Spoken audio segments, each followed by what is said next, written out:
Yeah, I got to Yeah, start up Wolfenstein. Wolfenstein took me like 6 hours to download. What? Yeah, Jeez. it was. well, Eddie, if you would quit running like 18 streams of big black cock porn at once, your connection would be way better. Excuse me, it wasn't black. It was white, and it was bare. Get it right. Either way, cut down your porn stream count, and you'll get your download faster. I can't help it. In other words, no. You know, no. if Ed could just find some on the side, he could download his games faster. Mm-hmm. That's right. Well, shoot, The Evil Within took me. Well, see, and just think too, you would have something to do while you're waiting for your game to Let's see, download. The Evil Right. Within. Well, The Evil Within took me 12 hours. That just sounds obnoxious. Yeah. Clearly, you have a porn problem, Eddie.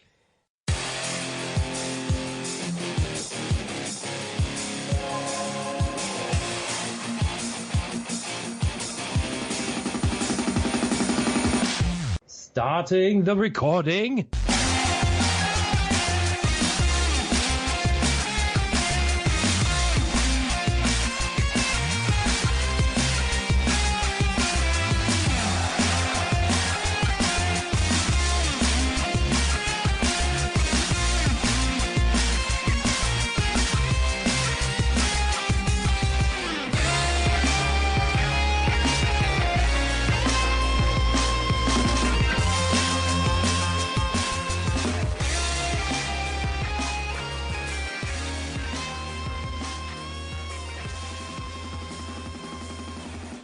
Welcome back, everybody, to another episode of World 1-1 Podcast. I am your host, as always, Larry the Bearded Wonder. Joining me again this week is Corey in Ultra High Def Hudson Derrick. Yay, it's me. By the way, Larry, so we have some stuff for B-roll in case, or like intro, whatever. Like, I started doing that this week because last week you said we did some things before the show that you said should have been recorded. So from now on, as soon as I get on, I'm starting the video just in case. Excellent.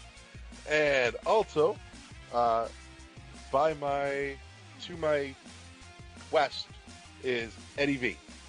I have brought the Cinnamon Toast Crunch milkshake from Burger King, and it tastes like oatmeal with whipped cream on it. Christ, why? Because it was a new milkshake, and I wanted to try it. The Fruit Loop ones was good. I tried that one and the Lucky Charm ones, but the Fruit Loop ones was good. But hey, everybody! Sometimes I wonder about your food choices, Eddie. Why?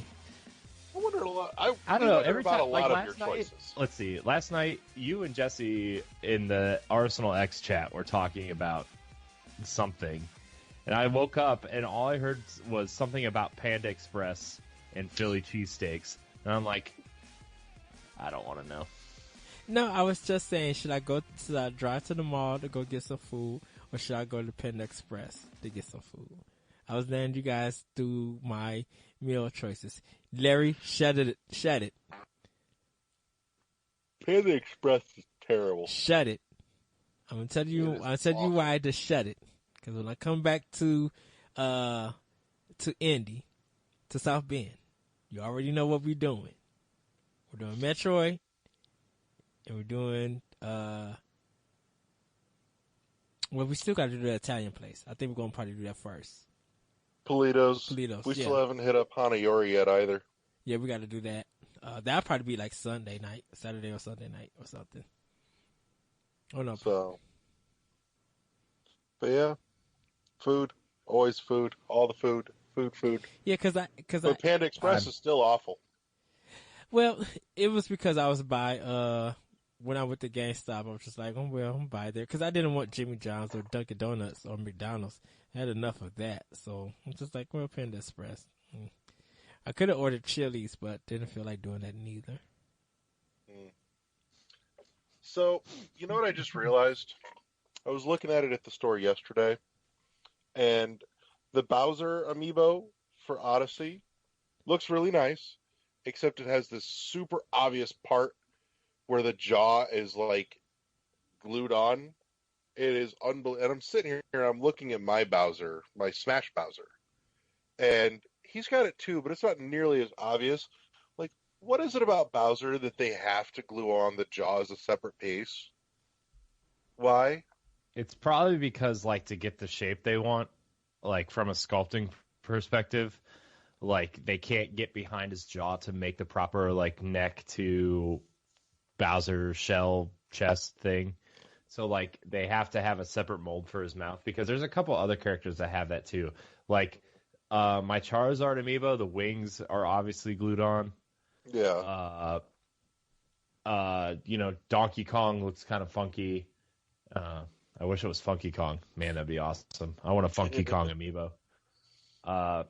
Just some of the bigger amiibo just have like the way they're sculpted. Like Yoshi, like the Yoshi amiibo is a good one too, because like the nose is obviously a separate mold from the rest of Yoshi's face, at least the Smash one. Mm-hmm. So like his nose is obviously glued on. So like I don't know. It probably just has something to do with the molding and getting it right, because I don't know. It's weird. I'm telling you though, that Odyssey Bowser though, it is super obvious with that jaw. It's way less obvious on the Smash Bowser, but it's still there. Yeah. I don't know. I haven't. I got the Bowser and the Mario one. I still need to find a Peach one. I couldn't find the 3-pack, so obviously I have to get them separate. So they had all three at my local Myers. Really? Toys R Us was sold out? I honestly didn't look yet. I've been at work for 3 days straight. Might as well just take a nap there. So yeah, my toys had one left. But we got all of them like that Friday morning. Yeah.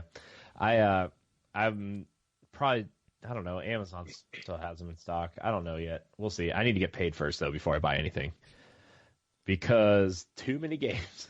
Exactly. So speaking of too many games, we all discussed before the show that Mario Odyssey sucks. So what else has everybody been playing?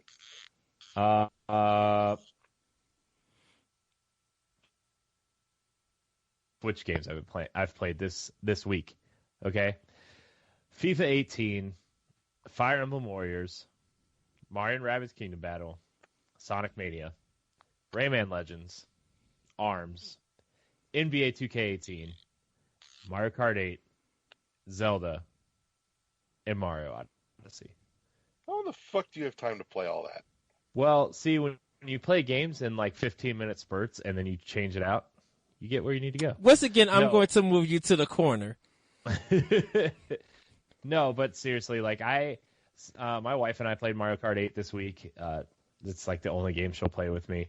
I play ARMS off and on, actually regularly, because I love ARMS. It's so good. Seriously, ARMS is one of the most underrated IP Nintendo has right now. I wish more people were playing ARMS. And I wish there was more things to do in ARMS in a single-player capacity. Here's a question for you. Do you think that with the next iteration of Smash, we'll see any ARMS characters? Yeah, I think we'll see ARMS characters. I think we'll see Splatoon characters. And I bet we'll see either Rayman or the Rabbids show up. Do you think that the ARMS characters might somehow be a little overpowered? I'm trying to balance that reach out. No, because I think because they have a distance thing, I bet they'll, and a lot of they'll probably be mid class to high large class characters, so they'll be slower. So I mean that's where I think they're going to be getting there. I think even in ARMS they actually move pretty slow. Yeah, but that will be Namco Bandai. I think they're going to do it the next Smash, and so they'll probably adjust the balance, their power balance and hit detection and stuff like that. Yeah. So, I mean, I think we'll see Springman and Ribbon Girl probably are the two that'll probably be in there. Because he's the boss. I don't know. They just feel so generic out of all of the ARMS characters. Every other ARMS character has, way more fucking personality. But Yeah, sometimes but here's the thing. Oh, sorry. Go ahead. I mean, they need a character that's going to stand out and that's going to be looking like the hero or the clean cut image to represent ARMS. This is Nintendo we're speaking about. So, well, the thing is, Give me the Max thing is, Brass. like, the thing is like Springman. There's two versions of Springman already, and they're talking about adding a third one. So, like, Springman is obviously the character they're trying to put front and center for this game. And, like, Ribbon Girl is just the female version of Springman. You know, she's, like, whatever. But, like, it's so weird that the two kind of quote-unquote main characters of ARMS are the only characters that don't have names. Yeah.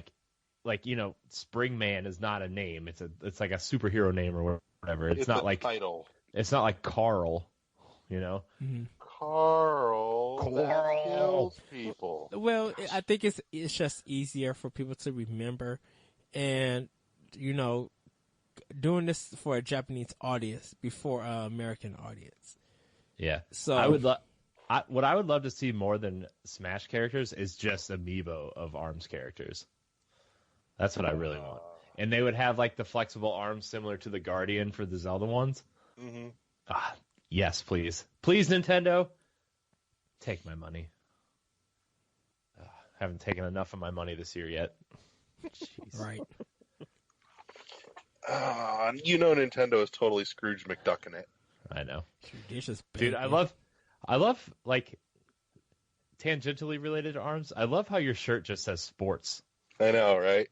Sports. Perfect for all like sports occasions. What movie is that from? It's not. It's from Philip DeFranco. Oh, I see. I thought that was from a movie. I thought there was like a band song playing, and someone was like sports. Because I heard somebody say it, or I think I seen a movie. No, there's if you go back into some old Podtoid stuff, back when Sumit Sarkar was on, Sumit had a thing for sports games, and there was one episode where he started talking about what he had been playing over the week, and it was, you know, of course, as always, sports games. And in the editing process, he starts talking about 7 seconds in, and they fade him out, and they replace his talking about sports games with some song where they're just like, sports! Dun, da, da, dun, da, da, da, da, da, da, yeah! Sports! Dun, da, da, da, da, da, da. But no, the shirt was from Philip DeFranco. That's funny. So. That's funny. Man. But the game I spent the most time this week is obviously Mario Odyssey. It is it's just awful. I know you said it was like a 1 out of 10 was gracious. Yeah. Here's the thing. I'm not crazy about it the way that a lot of other people are. Mm-hmm. I think, but at the same time, I'm not the person to be talking to about 3D Mario games. You know, I think Super Mario 3D World is better than Mario Odyssey at this point. I feel really overwhelmed with the amount of moons and the just like there's no like what moon you're going after, and like moons vary on whether a tree and found a moon, or I went and did this huge challenge and fought this mini boss at the end, and that gave me a moon. And it's like there's nothing that differentiates the moons. It's just another moon. So like, well, the boss moons are usually the multi moons. Yeah, I know. I mean, like, yeah, I guess you're right. But like at the same time, it's just like, I don't know. Like, I'm not saying it's a bad game. I'm loving my time with it. It's just not doing what Zelda did for me earlier this year. It's you know, Zelda totally redefined the franchise as like this crazy open world game with so much going on in it, whereas Mario's really doubling down on what a 3D Mario game is. And Zelda went for reinvention. Mario went for refinement. Yeah. And like, I don't really know what I was expecting from this game. And I wasn't really I don't want people to take this the wrong way. For Mario Odyssey in terms of like how different it would be. But man, 880 moons in this game. It's like, man, how do you track all those down? So like, I don't know. I've put about 8 hours in it. I'm going through each world like really thoroughly the first time around. I have probably 120 moons at this point. Mm-hmm. I just got to the first like this Lost Isle place, so like that's kind of where I'm at right now. It feels really good to play. I think it feels off for some reason because like this is technically the first Mario game with a moving camera, that you can just swing around. Mm-hmm. Because the last 3D Mario game we got was Galaxy, and that was on the Wii. So Yeah. And the swimming feels really bad. Like the swimming is really bad. Yeah, I'm definitely with you on that. I did some of the side-scrolling swimming stuff, and I was just like, God, this is awful. I know. I still don't know how to swim down. I'm still like doing the butt. I'm doing the butt stomp, the butt stomp mechanic to get underwater. So yeah, that's the only way I've figured out how to fucking do it too. Yeah.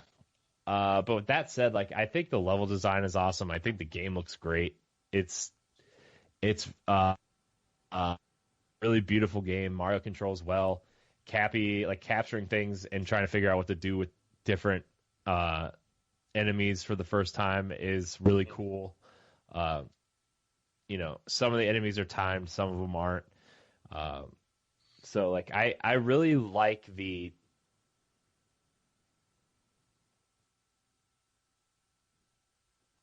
Oh, he froze.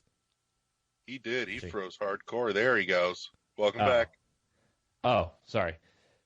I mean, it's weird because on the video, it's not gonna freeze. So like, I throw the cap on the scarecrow, and I like the platforming timed challenges. So those are really cool. But at the same time, I don't know if I was scoring this game, I'd probably put it in the low nines.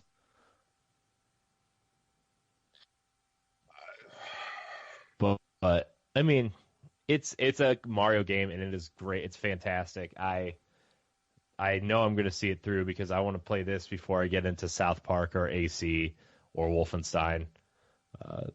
And then I want to play those games before Xenoblade comes out because that's like the next Switch game I'm really excited for. Right. I will say, I like Odyssey. I do. It's pretty. It's a lot of fun. I am having issues much like you, in the controls department. I don't like the fact that the aiming with Cappy feels janky. Like it should have had a lock on. Yeah, I agree with that. There was like a Zelda Z targeting type system. Yeah, every time I go to throw, my finger reaches for a trigger to try and lock onto something, and it's not doing it, and it feels wrong. Mm-hmm. Yeah, and there's something else too that I was kind of had issue with was like, when did they take out where in Mario 64 you could punch and kick things?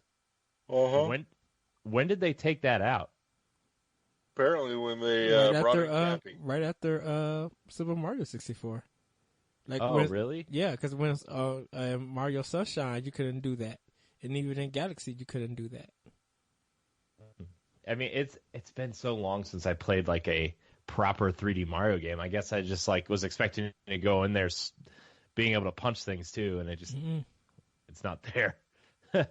Which kind of threw me off a little bit at the beginning because I was like, oh, there's an enemy here. I'm going to punch him. And I ended up capturing him with the cap because I was throwing my punches with Y. I always got to think about these controllers. And I was just like, oh, okay, well, that's new. So. Yeah, I do wish there was a distinction with Cappy where if there's an enemy that you didn't want to capture and you wanted to actually hit, but like the big classic Goombas, not the little mini jaundiced ones. It's what they fucking look like. I'm calling it right now. I mean, you're not wrong. Exactly. The little yellow ones where all you do is hit them and they give you coins. Yeah, but like I can stomp on the big classic Goombas, but I can't attack them with my hat like I can the little yellow ones. And I wish there was a way to distinguish between the two. Like uh, honestly, the 3D makes it way harder to, stomp them accurately. And so, you've got this throwing weapon that you can use with sort of a homing feature, kind of iffy. But for them, it's useless because it'll just throw you into them rather than kill them. And that's super annoying. There should have been a way to do that, and they just left it out. So, yeah, I it's do. good. It's a lot of fun, but it is not without its issues that could have been improved upon.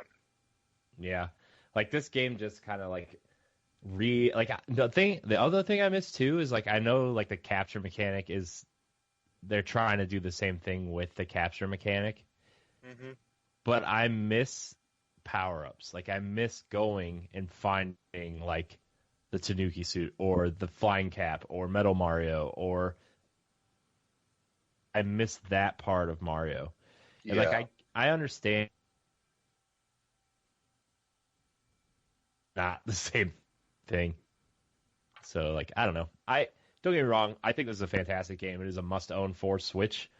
There's just things that hinder it from being like the end all be all Mario experience for me.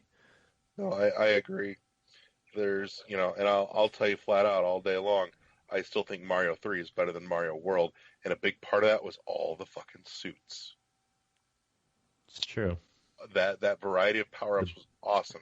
And the fact, too, is those one single thing that makes Mario 3 better than the boot. That's it. Just the boot. I'm just kidding. But yeah, that's like saying this banana is better than this banana. Yeah. Now see, and here's where I'm going with this too, is playing off of what you said. Odyssey feels like it has all those power-ups, but they're all restricted to where you can use them based on what's around you to capture. You can't take it with you and use it anywhere. Mm-hmm. If I really wanted, I could take the fucking frog suit in Mario 3 and go to an airship with it. It's completely impractical, but I could do it because I wanted to.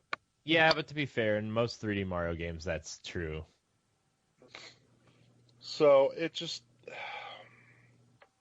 I don't know. It's just one of those things. You're right. It feels like it's a poor substitute for the full-blown power-ups. But not that it's not fun. Yeah, I do like how dense the worlds are, though. Yeah, like the worlds are super dense, and there's like every time you go through another door, there's like a whole nother section of this world. It's like, man, how far does this go? Up, down, left, right, inside itself? Like, man, these worlds are dense, and the soundtrack's really good too. I'm really, really liking the music in the little woodsy area. Yeah, that shit is. Yeah, that shit is my jam. I just don't want that music to end ever. Ed, you're awfully quiet about Mario Odyssey. Let's hear it, Eddie. What do you got? It's like I said on Twitter, like I said on Facebook. It is tied up with Breath of the Wild, and these are my reasons. Odyssey is more of a venture platforming game.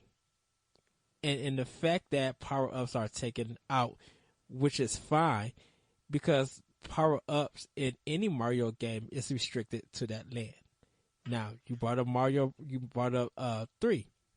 Well, in Mario Brothers 3, you had to win that power-up, make sure you got it at Toad's house, and you had to save it for a level that you wanted to use it for. And when you do get that power up in that level, you have to now go through a whole bunch of other levels and make sure that you don't get hit, not to lose that power up. So, that's Mario 3 with the power ups. This one, I love the fact that if I want to get that power up, or if I want to get that ability, it's there. It's there for that land and for that purpose. Anytime you use power ups in Mario games, it is for a purpose to get that end star, or in this game, the moon, and to help you explore. It's confined to that land because when you get to different areas, the level design is different and not suitable for that power up. So I love the fact, but you could do it if you really wanted but to. But it wouldn't make no sense. No. It wouldn't make no sense. I'm not saying that it would break it, but it wouldn't make no sense that if the intended power up could do it better than some other power up. That's half the fun of it, though, is just the fact that it's fucking nonsensical. But that's if you wanted that to be. Not everybody's that skilled in Mario games yet. Still, who the hell wants Mario to be sensical? Otherwise, we wouldn't have talking mushrooms. Well, of course. But here's a question for you: why is it that we have talking sentient mushrooms, but it's still okay for Mario to go around and eat mushrooms? Because it's been with the story of Mario. That's what makes Mario. Like, I feel like when at the beginning of the original Mario Brothers, Super Mario Brothers, we'll specify, you get to the end of the first fucking Bowser fight, and you cross that bridge, and there's Toad, who would normally tell you, "Thanks, Mario, but our princess is in another castle." What he should have been saying is, "You bastard, you ate my cousin Jim." Well, Toad is different than the mushrooms.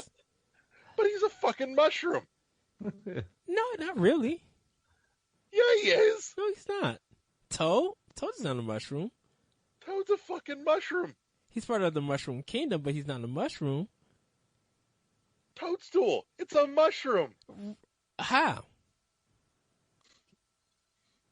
That's what a toadstool is. It's a mushroom. It's a thing that toads sit on. That's why it's called a toadstool. No, it's not. A mushroom. Dude, he's a sentient stalk with a mushroom cap. How? Go back and look at him. How? He's a fucking mushroom. He should be screaming that you nothing just in ate the my Nintendo cousin and nothing Jim, in the you Nintendo storyline does it say that Toad is a mushroom. So there. I'm going to continue with me describing what I've been playing and what I love about Odyssey. All right, Here's the official Nintendo wiki on Toad as a character. Oh, Lord. Toad is a humanoid mushroom character who serves as a major ally for Mario and Luigi in the Super Mario Brothers line of games. Right there. You said he was a mushroom. This says humanoid mushroom, whatever that means. He's still a fucking mushroom. No, it means not. He's a mushroom. He's a mushroom that it's the same as like it's the same mushroom. Like he's pretty much the vegetable version of like Sonic the Hedgehog, where like yes, Sonic is a hedgehog, but he talks, he stands up, he wears shoes. Yeah. I couldn't think of anything else off the top of my head. So Sonic the Can I continue with what I've been playing and my thoughts on Odyssey? Please. Thank you. We'll allow it if you concede that Mario ate his cousin Jim. Toad first became playable in Super Mario Brothers 2. That is true. He is also the fastest and stronger one, though he has the weakest jump. Yeah, that is true. Oh, God. Eddie, tell us about Odyssey and you. Yeah, I'm sorry. I just wanted to know what Toad was.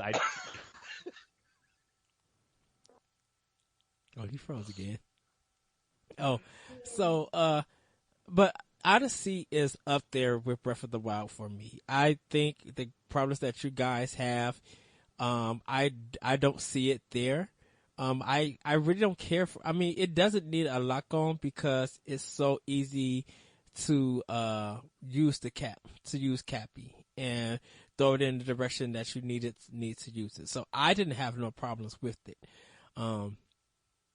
I am so much digging this game, and I love just exploring. Like this game doesn't tell me, oh, you need to go here, or you need to do this. It's literally like, well, this is the thing, so just make sure that you get to it. Other than that, you're free to go. And on your way there, you'll be able to find more moons. So I love how adventurous it is. And then getting my coins and the special coins to go to the shop to buy outfits and stuff, and using those outfits for a purpose, maybe to get into another part of the level and things like that. Like, it's big. They really changed the formula of Mario with this, and I really appreciate that. And I love the fact that, I don't have to worry about power-ups or anything. If I want to find an enemy with a certain power, I just go there, capture it, and then go to my objective if I want to, or keep on exploring. Where in other past Mario games, I had to sometimes go back to another level to get this power up, to save it, get through that level, and then use it for the next challenge that needed that power up, because that power up wouldn't be in that particular level. So yeah. I love the fact that all the challenges, like everything is there, so you don't have to backtrack. Now, if you want to backtrack back to the lands to get more moons, you can, and that's the option that I like. And so that's why I feel like with Breath of the Wild and with Mario Odyssey, how they both just complement each other in a lot of things, and probably like the two biggest and strongest games of 2017. Like, I think, like, I kind of feel like Mario Odyssey just destroys Horizon and destroys Cuphead and destroys whatever PlayStation put out this year. Like, even Hellblade, I think Mario Odyssey has destroyed. And I know a lot of people love those games and stuff, but there's something about Odyssey that is just so fun to play. And you could spend as much time with it and take your time with it for months. Where I feel like everything else that came out this year, besides like Breath of the Wild, is that you'll get a short amount of time onto that game and then move on. Odyssey doesn't feel like that. A lot of people have moved on from Cuphead. A lot of people have moved on from South Park. But it just feels like, with Odyssey, I think a lot of people are just going to keep playing it until maybe the end of the year. And you're going to be seeing some crazy stuff that you didn't know that was in the game. Like, I'm seeing people getting ready to speed run this game and learn it inside out with the jumps and jumping off of Cappy and going up. Like, someone did something on Twitter on how to get a moon that wasn't even intended for them to get. Like, they did some kind of jumping mechanic and was able to get up there. I'm like, that's impossible, but they did it. So that's the stuff I'm getting ready to see. And I love that someone figured that out, and people are figuring that out in Odyssey. So what I'm hearing is that your nominee for Game of the Year this year is Knack 2.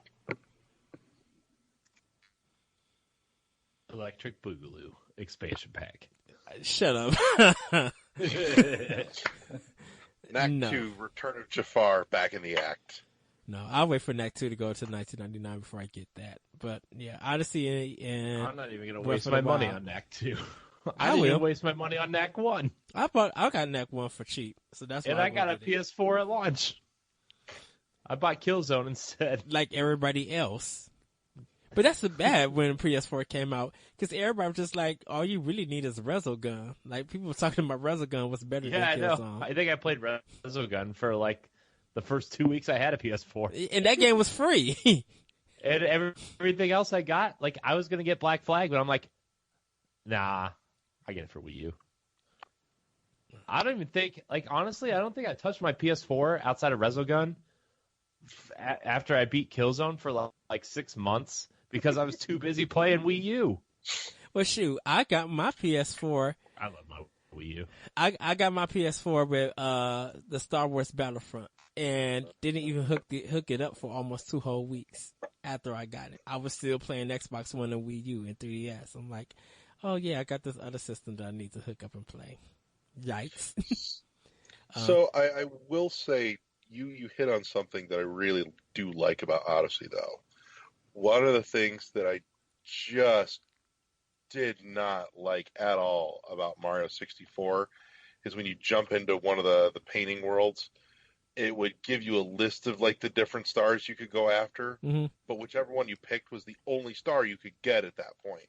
So if you saw something else that looked interesting and got distracted, you couldn't go after that star without jumping out of the painting and like fucking starting it over again. Right. Versus Odyssey, you can just go into world by world and just go for all the moons that are there.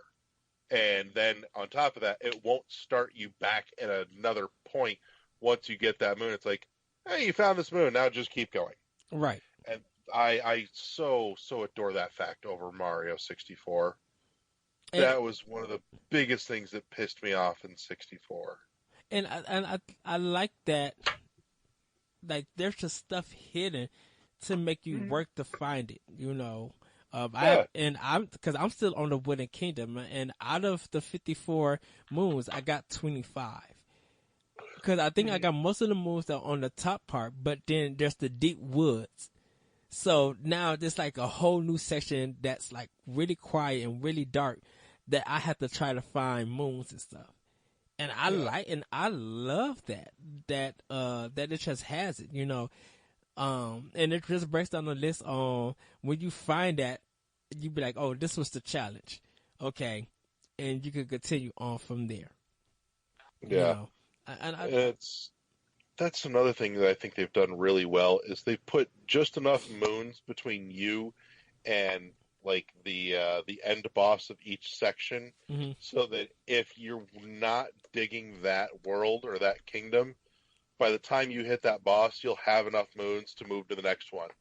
Right. Or if you are liking it, you can just sit there and play around and find as many more as you want until you're bored of it.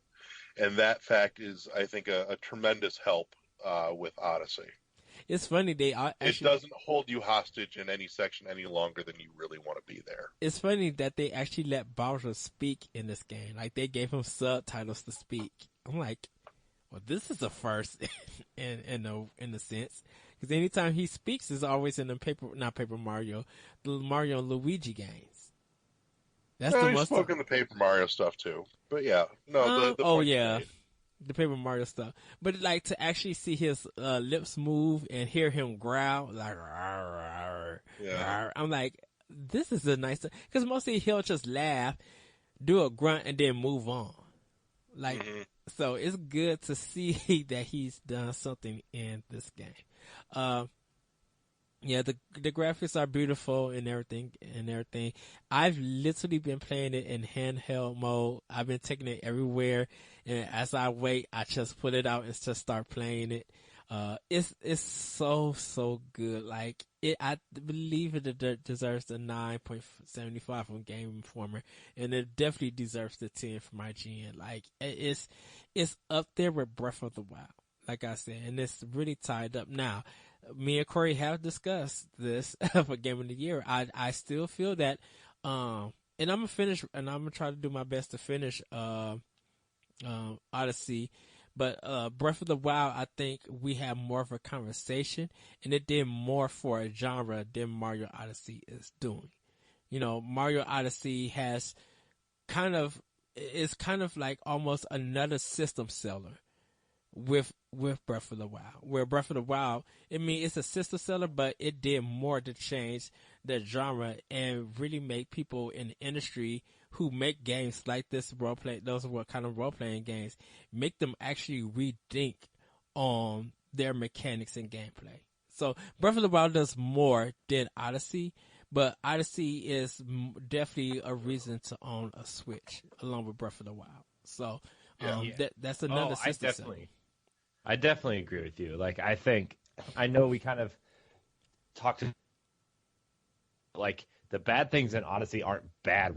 I think Larry and I are just nitpicking at this point because, like, Mario Odyssey is a fantastic game, and I mean, I've said this before. You know, I've said this probably 100 times where like I prefer the 2D Mario games over the 3D. I really love 3D World.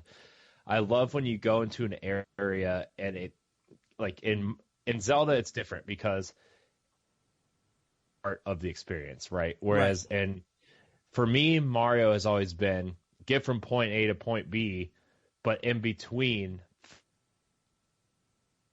and like Mario I think that's why I like Mario 64 so much is because like you go into the world and it gives you that blue star and you're like, okay, I got to race the Koopa to the top of the mountain or I have to fight, you know, King Bob-omb at the top of the mountain, you know? Whereas Odyssey is kind of throws you into this world and you just keep going and going until you like get every moon you can. And then you look at the list in that world and it's like, oh, well, I still have like 20 moons to get. Where are they? You know, it's like, so. Yeah, and I will say this, because some people are loving New Dunk City, and I really can't wait. I actually like the cover of Odyssey. When you look inside, the song lyrics are on the back of the cover. I thought that was so cool for them to put that. I was just like, oh, that's a nice touch. But yeah, people were getting the game from Japan in advance. And it was by the import copy because they couldn't wait. So that's good to hear. But moving on from Odyssey, Fire Emblem Warriors, loving this game. Oh, just love the hack and slashing, and it's still funny as ever. But just great combat. Played more of Yono and the Celestial Elephant. I'm almost done with it. I'm actually at a boss that's giving me quite a challenge, which is exciting to actually have a challenge in that game because like most of the whole game is not challenging, but this boss is, so that's a good sign. But yeah, played Gears of War 4 with Jesse Douglas from Arsenal X, and with the area that we played, he's never got into. So we were going through the mines to get what's his name back, JD's dad back. Marcus Phoenix to get him back. So we was doing all of that, and because we were playing on mines, I had to reset change my difficulty because we was playing on hardcore instead of playing it on like a lower difficulty. So I put it on easy, like real easy and stuff, and we were just having a ball. But there came one part where we was finding these enemies, and I ended up dying because I got chainsawed by an enemy. So we restarted from that point, and every time we got to that point, it would make the music, and the enemies gonna come out. We literally had to restart that chapter from that beginning of that part to restart it. So we couldn't get through it at all because the game glitched and bugged out and wouldn't let us fight those enemies again. I was just like, oh, dang it. But yeah, we did some Gears of War 4 and had a ball with that. But like I said, with PS4, I'm going to be getting into Wolfenstein 2 very soon. I'm going to be playing Technomancer. I'm going to be jumping in The Evil Within and The Evil Within 2. I'm going to play some of that and give thoughts about those games. But yeah, that's what I've been playing. I really feel like they missed an opportunity with Evil Within 2. They should have just called it Evil Without.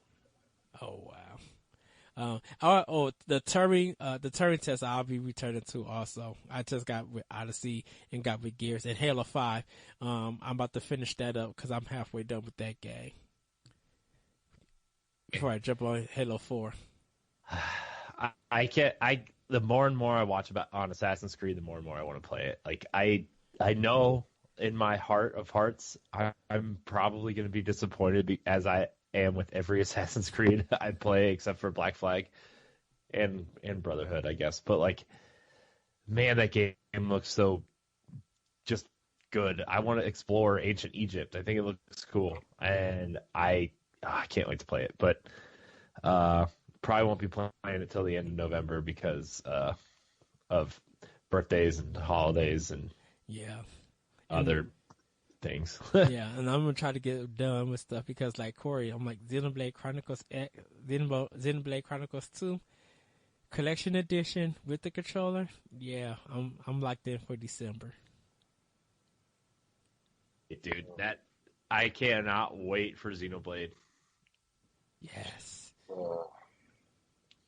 So, some new stuff that we missed out on last week due to artificial time constraints. Eddie, What's going on? We had to do. So Jesse was waiting. Right, No. I had another podcast to do. Jesse could sit and wait. No, he can't. Don't give me no sass. Gonna dial them in. No. Anyways, announced last week, Ultra Sun and Ultra Moon are going to be the last mainline Pokemon on the 3DS. Yes. Nail that sucker home. So the question is, I'm sorry, but that's the nail in the coffin for the 3DS. I'm Yeah. sorry, it just is. Like now don't we get can me just wrong. unleash the cavalcade of Kirby games. You're wrong. 3DS, great little system. A lot of amazing games on that system. It's time. It's time. Yeah. It's time. Switch is amazing. Mario Odyssey is out. Pokemon's coming to Switch. It's time. Yeah, they'll be bringing out a new handheld. They're not about to Yeah, let I mean that they business said go. too that the next mainline Pokemon is coming to Switch. Yeah, I mean, it only makes sense. Which makes me think, because they said, like, they didn't say, like, their B team is working on this one. They did say, like, the younger people in the Pokemon company are working on Ultra Sun and Ultra Moon, while the A team is working on the Switch version, which makes me think they're doing everything they possibly can to get it out by next holiday. I don't think it's going to happen. I do. I do. Oh, I think Nintendo's going to try so hard to get that out by next holiday. Yeah. Pokemon makes too much money in November. $4 million for Sun and Moon. I'm just thinking that considering the fact that when they announced it, they didn't even have a logo for it. Well, that's fine, but it's Pokemon. What logo do you need? All you need to know is the You name. at least put up a logo. All you need to know is a name, and it's coming to a system, and that's it. That just tells me it's super, super early, though. Well, yeah, they haven't shown nothing, so that's why I feel like they'll show something at E3, and if they could get it out at 2018 in the fall, that's more money for them because November. Well, if they can, yeah, but I don't think it's going to happen. I seriously don't think it's going to be that fast of a turnaround. Well, I think you're giving them way too much credit. I mean, we'll have to see, especially for working on new hardware. We'll have to see what gets announced for November because besides if there's another Call of Duty that's coming in November, what other game is going to be in that month to take over? Because Infinity Warfare, as much as money that it made, a lot of people really weren't feeling it. Yeah, Infinite Warfare didn't make that much for them, though. That's a big part of the problem. But I tell you what, Eddie, I'm going to bet you a hearty, phenomenal steak dinner that Pokemon on Switch, mainline series Pokemon on Switch, does not make it out by the end of next year. Depending on our direct in spring and what we get in E3. Nah, we're calling it right now. You take that bet. You're so sure it's coming out 2018. I'm saying it's not. If they could get, you have the conviction? If they could get it out in November 2018, I'll be down for that.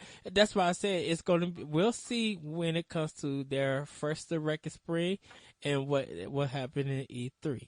Now, if it is planned for 2018 or it gets delayed, We won't know. But I'm betting they're putting all their eggs into getting that game out by next year. Yeah, I really think they're going to try to do everything they possibly can to get it. Right. Nintendo want to space their games where that's going to make them money. And if they don't have anything for this holiday season, that's going to not bring concern, but that's going to give the competition to Microsoft or to Sony for the holiday. Because pretty much right now... Why are you so determined that they don't have anything else they can put out holiday 2018? Well, because it's there's... probably going to be Fire Emblem with it if Metroid gets pushed. Because, like, in the spring, I could see them doing, like, okay, Wolfenstein is obviously probably going to be in the spring, I think.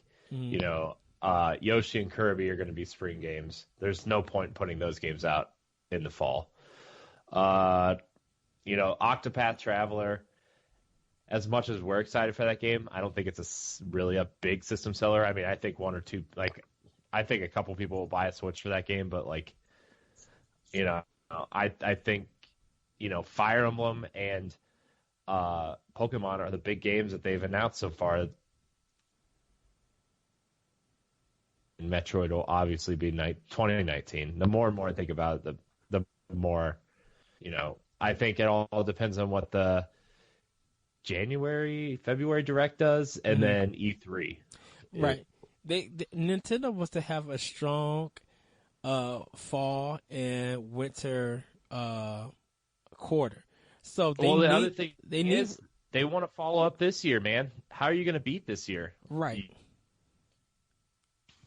And they announced that some of their lower tier games are coming to Switch, are going to have Switch versions. So let's say a Pokemon doesn't come out in November 2018. If Nintendo could show off a raw version or a remake version of Advance War from the regular when it first came out on Switch, that's going to bring those fans of that series back to Nintendo. And that's going to revive the Advance War franchise. Yeah, but I don't think if they were doing an Advance War, releasing Fire Emblem and Advance Wars in the same year because it's the same company.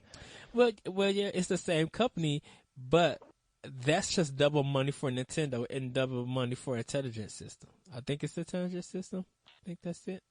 Yeah, but I don't think Advance Wars is a big enough franchise for them to do that, though. It is. A lot of people have been crying for Advance Wars, and they stopped crying about it because Nintendo wasn't delivering on it. But that's why I said were crying for Mirror's Edge too, and look what happened. Well, that was more EA's fault than that. I mean, so. Oh, go ahead. Go ahead. I was going to say with Mirror's Edge that people believe that if they would have removed that combat and just made it and focused more on a parkour game, with it, I think people would have enjoyed Mirror's Edge more. But they put in some kind of like fighting mechanics and stuff, and that combat didn't make the game good for a lot of people. But so, in other unshocking news that we didn't get to last week, EA did an EA thing, and it killed Visceral Studios. That genuinely breaks my heart. Yeah. But did you read some of the stuff that Kotaku was putting out, though, this past week? I don't read Kotaku because it feels like God's wrath on the eyes. I thought that was NeoGaf. That's NeoGaf's pretty bad, too. But well, they closed NeoGaf, so... Well, like, they came out and said, like, Visceral was having trouble there was drama within the studio. Yeah. Like, they didn't have the budget to keep up with demand, and, like, they were trying to make some creative choices that, had to cut corners, which was producing bad asset design and bad game design. And yeah, EA, one thing I think is funny is that if they didn't have the budget to keep up with demand, their budget's being set by EA, and EA's probably the one making the demands. So yeah, I'm going to sit here and say EA's fault. Yeah, I was listening to a podcast, and it was reported that, or they were speaking to some of the people who kept anonymous. They said EA wanted them to make a game that was going to be a 90 or more on Metacritic, and they were just like, and then with Amy Hennig, they were having problems with her because EA, I think, was trying to change stuff, and like that stuff wasn't gelling well. Like I think reports and stuff are coming out from it. But I'm like, to force a game to be a 90 plus on Metacritic, that's not gonna happen. I'm going to sit here and point out some of the flaws in all this shit. One, no game developer puts together a game going, I want this game to be shit. This game has to be the fucking... Of course we want it to score well. I don't know. We got Octodad. Octodaddy at least had a vision of something he wanted to do. And that was a joke, for though. the sake of silly. But we got Ride to Hell. Puts out a game that it intentionally makes an awful game unless you're, I don't know, Jeff Minter. Fuck you, Space Giraffe. But in any case... But Larry, we got Ride to Hell, too. Somewhere, somebody working on that thought it was good. Genuinely thought it was good. But the other thing, though, is that, like you said, EA was forcing changes, forcing Visceral to make changes to shit they were working on. We already know what the fuck that looks like and what it does to a series. You do that and you end up with Dead Space 3. No, you do that and you end up with Mass Effect Andromeda. Or half of your team leaves to go make Call of Duty. No, you do that shit and you end up with Dead Space 3. You take a series that, was fantastic at what it did, and then you let EA and its corporate hounds start, tweaking shit to whatever their liking is, and then you end up with a game that is just a shell of the series that spawned it, rather than having any of the heart and soul of that series. Because it just showed that EA themselves were greedy. With all that was microtransactions. Oh, you need this part to get this for this blueprint? Here, you could buy it for $2.99. Like, it literally showed that EA was greedy. And the sad thing about it is that EA was on track of getting out of the title of being the worst company of all time. Like, they do a poll with people to see who's the worst company of all time. And EA was almost out of it. And then they pulled this shenanigans and just dropped them right back in. No, but I mean, this is what EA does. They buy up studios, and they beat them, they pulp them, they bleed them dry until there's nothing but a husk left. And then when that happens, they go, we're done. We've gotten everything we can out of this, rather than nurturing it and helping it grow into something bigger.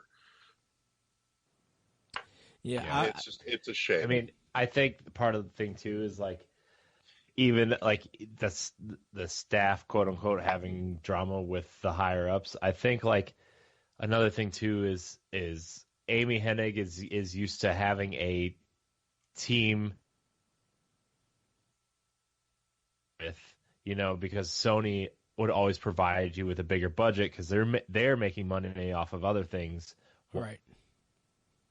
Whereas EA is all about we need to continue making money. How do we keep doing this? We're not making any money from your franchise because there's nothing else pulling in money for us, besides their other games. But like, you know what I mean? Like Sony's first party budget, she always had that, whereas now she's working with a limited budget with EA.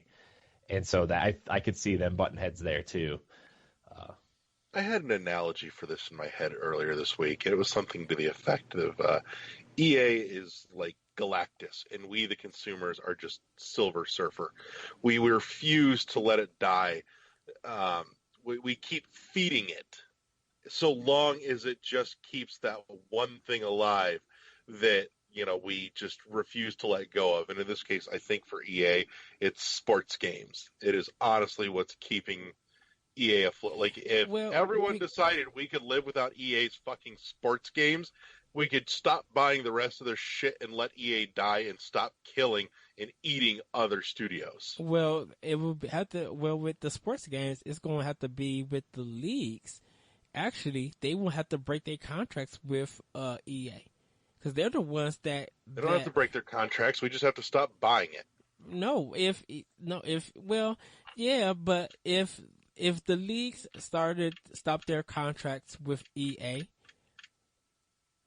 then what would EA start doing? Because EA is going to be in a big financial trouble. Everybody's going to be like, well... That's the point. We want EA in financial trouble so that they die and stop killing all the studios that make good things. Well, then everybody who gets that, they're going to be like, well, where do I go for my sports games?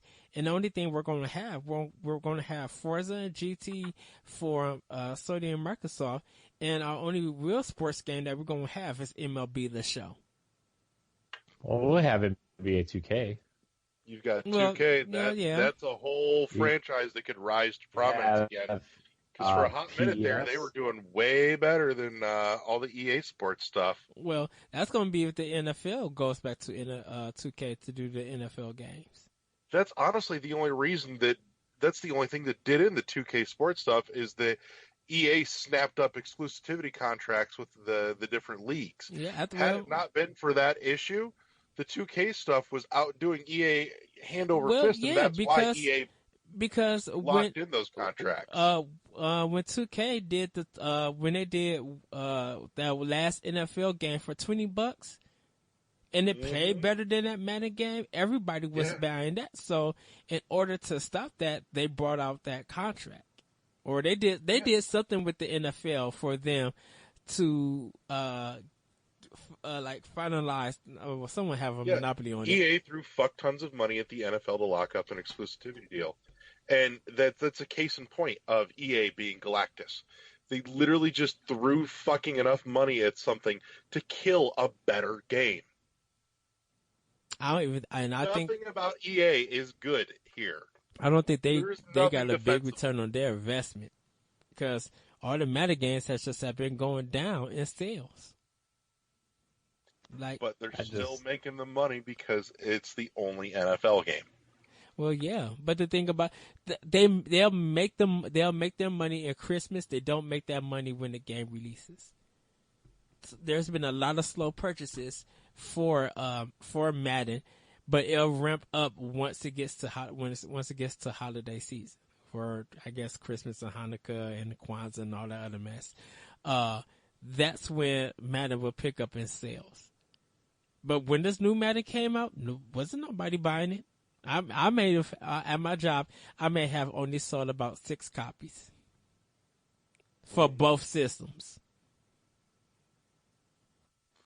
I think you're looking at a small slice of the pie, and I think we talked about this too. I do think that a bigger portion of the sports game sales are coming digitally now. I don't think we can look to retail to really get an accurate perception of how these games are selling anymore. I think even with digital,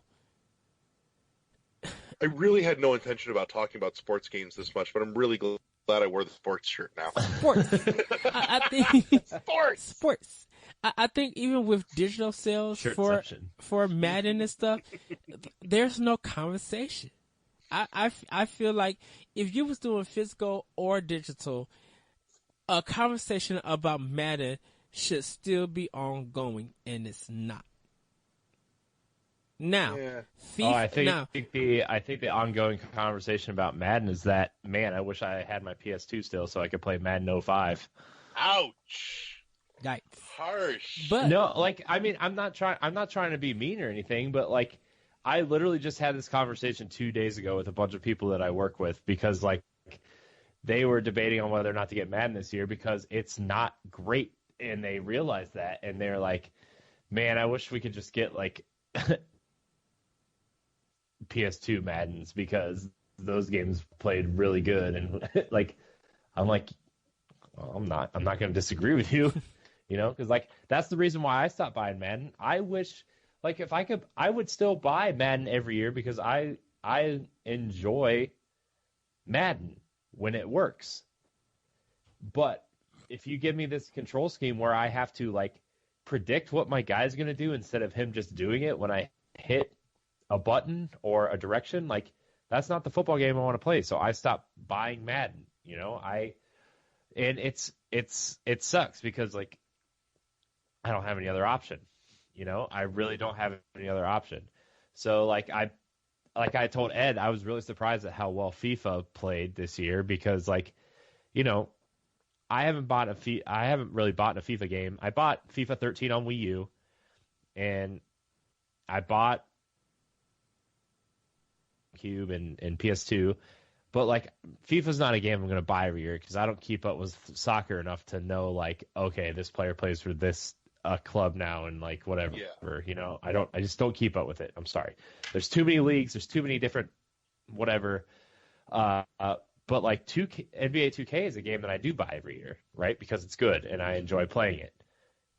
But like Madden doesn't play well, so I stopped buying it.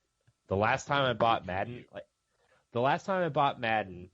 it was $6. Like Madden 16 was $6 during the Super Bowl that year, and it was only on Super Bowl Sunday from like noon to midnight. It was $6, so I bought it.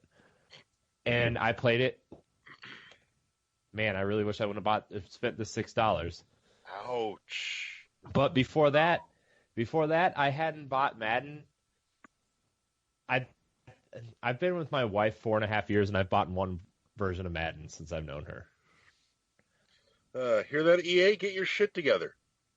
And it sucks because like I'm a huge football fan, but I can't play Madden because I can't control the players the way I want to. It's kind of unacceptable, Yep. Now, thanks, Galactus. It's like, man, this version's supposedly not great either. Everybody just want that old school Tecmo Bowl to come back. And you know what? It's not because I'm a Browns fan and I only play at the Browns. That's not the reason why Madden sucks. I really wonder what if NFL Blitz would have made a return. Well, they tried, didn't they, with Blitz the League? Mm-hmm. And it wasn't. I mean, like the NFL actually went after them because it was too realistic on what really happens in the NFL being exposed. No, because I remember that they went after Blitz the League that year, and they went after ESPN because they did that. They did a small stint of like trying to create original content for ESPN, and they made this really awesome show called Playmakers, and it was all about like it was a fake league of like fake teams and stuff, but like it was all about like what the players do off the field, right? And some of them were beating their wives, some of them were taking steroids, some of them were drinking too much, taking drugs, and it's like, and the NFL went after them because they're like, look, you can't be doing this because we're already having issues with that in our own,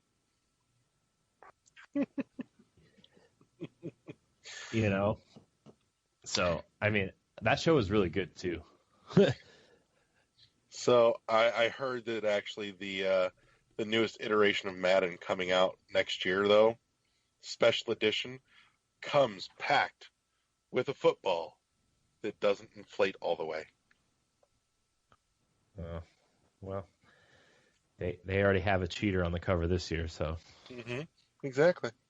Actually, which is weird, the only collection that Madden does is with Microsoft making it a bundle game with the system. Like, that's it? That's the only special thing y'all gonna do with Madden? Okay. Y'all really do it down They here. They did one super expensive special edition. Yeah, they did they did a $99 one this year too, but it was so you could they gave you like it was something stupid, like they gave you $50 worth of My Team cards for $40. Credits to spend on microtransactions. Yeah, pretty much. But there's like no kind of collector's item. Like there's no items or a soundtrack or anything like that. No. Man, Madden soundtracks used to be great too. Man, some of those songs, dude. Oh. Sports games, as much as I didn't care for them, and it's not my thing, they really did used to have some fucking banging music. Yeah, the licensed music. That was the Dude, way. I remember back in the day when I worked at the game shop, we had, a couple of decent little sound systems for, $100 that we'd hook up. And one of the best ways to demo it was throwing a copy of like Gran Turismo 3 and just crank the volume. Yeah, they had that really awesome Snoop Dogg song, and like 99 Red Balloons would play back to back. It's like, oh, this is a weird, cool mix of music, I guess. Yeah, NBA, 2K used to have some, and the early Madness used to have some. I think NBA Live did too, at some point. Had licensed music. Yeah. Probably that whole stint of PS2 era games had licensed music. But that was just good advertising and marketing for those actual bands and their albums. Yeah. Oh yeah. You know who had really great fucking soundtracks though were the SSX games. Yeah. God, those were good. Yeah. Oh. I miss SSX. I was thinking about SSX the other day. Why don't we get a new like SSX game that was like the PS2 ones, not the 360 one that came out a couple years ago? But I liked the 361. I didn't play it, a lot of fun. To be honest, give it I a think fair a lot shake. about. I just think about Tricky and and like SSX 1 was cool too, but like Tricky and 3 were like really awesome, and I'm just like, why can't we just get this goofy sports game thing coming back? Like a $40, $30, $40 download game that's just like, okay, give me like 12 tracks, give me like 15 characters. Like, I think that'd be really cool, but like, it would be a $60 package. EA would put it out, and then they charge you like $75 for a bunch of loot boxes, and you might get the board you want. And it's just like, man. It just ruined my day thinking how awesome SSX would be coming back, but then realizing that you get EA would EA it up. Yeah, all of your like characters, you unlock them, but all the different outfits come in loot boxes, and you have to loot box your way to the stuff you want. I think that would definitely I think loot boxes should be killing games that use them. But they're not, because such a large majority of people buy games that aren't into everything that we're into. Mm-hmm. So, like, when Battlefront comes out, the hardcore people, like, I've already decided I'm probably not going to buy Battlefront 2 unless I'm not buying it. somebody gets it for me. I'm going to red box it and play through the campaign and take it back. And it sucks because, like, I like that, but, like, the whole thing, vote with your wallet or whatever, like, I mean, I'm just going to red box it and play through the campaign and then be done with it, But, like, 90% of the people who play that game don't even know about the visceral game or the visceral closing or all the crap that EA is going through right now, which is like the sad part, And, like, it's going to alone, which, don't get me wrong, the gameplay in Battlefront is great and the game looks fantastic, but it's like, I don't want to support their jobs by buying Battlefront. Well, this is the thing with the Star Wars license. Do you think that Disney's going to take it back and EA is going to give up on it? Because I don't think it's going to cost Disney a lot more money to back out of the contract than it would just to let EA ride out the contract. Well, because I don't think Disney wants to do that, especially with their Marvel projects gaining steam at Square now. So it's going. Well, what do we have now? And you know what? I probably got to watch the E3 again, where they was announcing what. Because was it 3 Star Wars games planned? Because we got Battlefront 2, the Visceral game has got canceled. There's 3 games announced at that press conference, and then Battlefront 2 obviously was announced afterwards. But like we got 4 games, I guess. Battlefront 2, the Visceral game, the mobile game, and then Respawn's game was announced 6 months after. Okay. Because Respawn's working on a single-player action linear game because they hired the God of War combat team from God of War 2 and 3. So, like, that's going to be a stylus action game with lightsabers, probably. Well, I just wonder. Which is like, if you're gonna make one of your Star Wars games a games as service, why don't you pair Respawn with DICE and like open world Destiny like for Battlefront? Because they got Anthem. Yeah, they got Anthem, but they're already turning this game into a games as service from Visceral. So why don't you do it with the people who know about shooting mechanics and know about different weapons and how they do different things? And like, you know, with Titanfall, the adjustments that they make with the different Titans, like they obviously know how to make different types of quote unquote armor sets with the Titans and the different weapons and the different attachments to the weapons. Like, wouldn't you want those two teams working on a Destiny-like game as opposed to, you know, the single-player action game that Visceral is making? Like, I don't know. Everything just seems backwards right now, man. And it's not like Respawn's fault that they're doing this or DICE's fault or whatever. You know, it's just like, I mean, we talked about this enough last week where like EA's just mismanaging everything, which is why we've only gotten 2 Star Wars games. 3 now, I guess. You know, you just hit on something too that makes me wonder. I've been sitting here kind of thinking about it, going, you know, as badly as EA is mismanaging all kinds of shit, how long until EA mismanages themselves out of business finally? The next 10 years? Well, I mean, I don't think so, because they still, like, their sports games, as bad as they, like, some of them play, like they're still selling those. Like, NHL, Madden's the only football game. FIFA's the superior soccer game. Yeah. NBA Live is it's doing whatever it's doing. I don't know. For me personally, I think it's gonna be in the next 10 years. And I think it's gonna be on production costs. And I think EA is, I don't think they're gonna go out of business. I think they're gonna find themselves in some trouble outside of their sports games real soon. And like, I think they're gonna try to rebuild their management team. You know, I think they're gonna, like, their investors are gonna see what's going on, and they're gonna rebuild their management team at the top. So I don't know. We'll see. Like, they're just totally mismanaging the Star Wars license real bad, and I wonder how much of an influence Disney has on this versus. And I wonder how Disney feels, if it's not Disney's fault, how they feel about EA's mismanagement of this property. Well, I think if EA didn't buy BioWare, I think Disney and BioWare would have teamed up to make some better Star Wars games.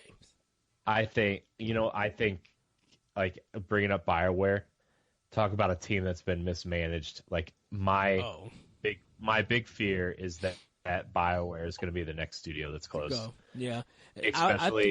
Especially if Anthem isn't the game they want it to be. Like, I'm really worried about BioWare. And like, for me, the first cry of help was like rehiring Casey Hudson to bring him back and like try to like stop the bleeding. You know? But like, I'm really scared about BioWare. And like, I know the former BioWare guys that, you know, we all, the old PC games and then Mass Effect and then Knights of the Old Republic, like, that team is probably long gone. But just like the spirit of BioWare, that's going to probably hit harder to most people than the Visceral closing, you know? And I think that is going to make EA the target of not getting the support. And maybe people who don't pay attention to that will still be buying sports games from EA to keep them afloat. But I think some of the bigger and hardcore gamers who love BioWare and love the other EA stuff games, I think they're just going to finally refuse and give it up. And I think that's when EA is going to find themselves in trouble. Because if the sports fans are not buying their sports games and people are really not buying into their other type of games, the other genres, that's going to kill EA tremendously. So the discussion of loot boxes and stuff like that wouldn't even matter when their business is falling apart. Mm-hmm. And that makes me wonder, like, we already know Mass Effect isn't coming back anytime soon, which makes me really sad. Which is another kind of franchise that if you're going to turn your single-player franchises into games of service, like, Mass Effect seems like an easy transition into that, where, like, people can team up and fly on a ship together to these planets and take on missions to get new gear and stuff. But, like, that's a whole different topic for another day. But what's going to happen to Dragon Age? What's going to happen to, some of these other projects they're working on? Like, think of all the IP, like the beloved IP that they have now that are single-player focused that will probably never see the light of day again. Dead Space, Mass Effect, Dragon Age. What are some other ones? Mirror's Edge. Mirror's Edge. Yeah, like I mean, even Battlefield Bad Company, like, what a single player focused Battlefield game is not coming back, It's just man. Yeah. Oh well, I think we've probably gone on about long enough here. So with that, I would just say, make sure you subscribe to us on iTunes or Google Play Music, whatever your platform of choice is, or you can always, of course, find us at our home on ShoutEngine.com. We appreciate if you hit like on the Facebook page, both World 1-1 Podcast as well as NGR Radio. You can also check us out on the NGR YouTube page. Click the subscribe and the little bell button there so you get notified when all the cool shit goes up. Ring that bell. Ring that bell. So that's enough of that, and we'll be back next week. Yay! Bye. Bye, everybody. We'll see you next time on World 101. Good night.